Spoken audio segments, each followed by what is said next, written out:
is critical to the security of our state and our country. It's the issue is not new. People have been coming across the border for generations. However, the level of crossing the level of lawlessness at the border has really reached crisis proportions. And actually, crisis is not my words. That was the words that used by a public health service official a week and a half ago when I visited one of the centers in Dallas, Texas, where they're bringing unaccompanied young boys.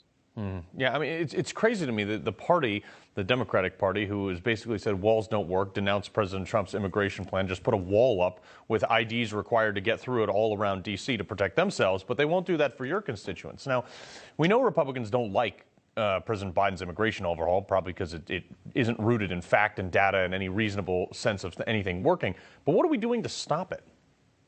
Well, President Biden's policies are rooted in emotion, and a series of executive orders that, look, they came into office and said, we want to undo everything that President Trump did. But what had President Trump done? After some significant effort, he really had controlled the border. And you saw those pictures down in the lower Rio Grande Valley. It is very difficult to control that area. We flew over just earlier this week in a helicopter the portions of the wall that are not built. The steel is lying on the ground, and the equipment, heavy equipment, is still there because President Biden gave the executive order that all work was to stop. My understanding is the contracts still have to be paid, the workers still have to be paid, but no work is occurring. Look, I get it. People can come over a wall no matter how high, but the idea is you want people to come across in areas that you know about to try to channel where that influx is going to be so that you can surge your border protection personnel at that area.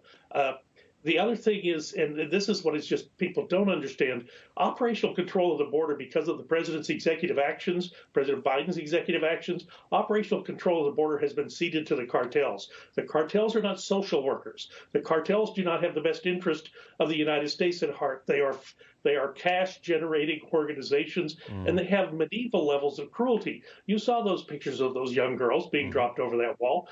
Who in their right mind thinks that is a good idea for national border policy? Yeah, it's crazy. And we've seen also, like, under President Trump, it was, kids in cages, even though Barack Obama built the cages. It's, they're in tents. Look, when I was in Iraq, I lived in a tent, and I volunteered to be there. I'm less concerned about people who broke our laws being stored in tents with air conditioning down on the southern border. However, but now we've seen these pictures that came out from Project Veritas, and Ted Cruz, also Senator Ted Cruz, took a video. These are at 1,700% capacity. Rooms designed for 40 people have hundreds of illegal migrants that have just flooded across the border, hoping that Joe Biden was just going to let them right in. What do you say about that?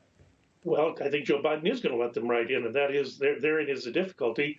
And some of his own public health people said they have a feeling of impending doom from coronavirus. Yeah, because there's your super spreader event. These kids don't exhibit symptoms necessarily, because kids don't for coronavirus, but they are capable of transmitting the virus.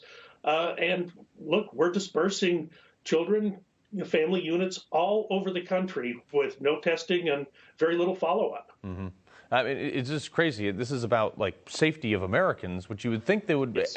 Any party, it doesn't matter which party. So I don't know. When you strike a balance between compassion for desperate families running across the border from violence and a policy with strict rules that must be followed, how do you, not only how do you sell it to the American public on a PR basis, but how do you tell these people and instruct these people, like President Trump told, look, stay in Mexico, don't come here. And the Mexican government was on board with him on that. The Mexican government was on board.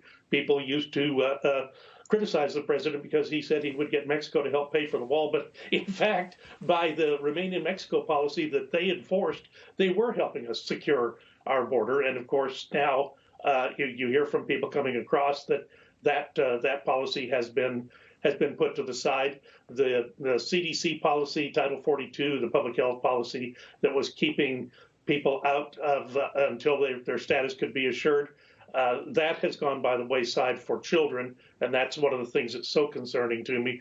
But look, what about in the countries of origin? What are we doing to them in future years if we depopulate them of their young, working, next generation of working class folks? We've harmed the economy of those countries irreparably and only assured that we will continue to have problems for the foreseeable future.